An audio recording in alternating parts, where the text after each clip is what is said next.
So, dito na nga guys, makakabili na ng 20 pesos rice sa mga palengke. Sinimulan natin ito sa Sapote Public Market para makabili ang ating mga kababayan ng bigas sa presyong abot kaya.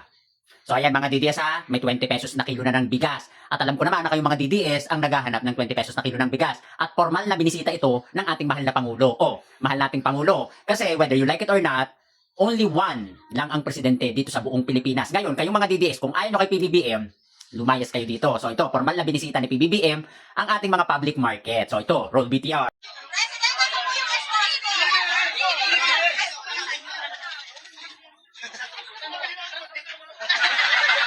So ayan ha, ganyan ang nararapat at dapat na presidente. Hindi yung nag-iisip kayo at gusto nyong gawing presidente, wala pang nagagawa, matatapos na ang termino. 3 taon sa posisyon bilang vice presidente. Nga, puro pa travel-travel.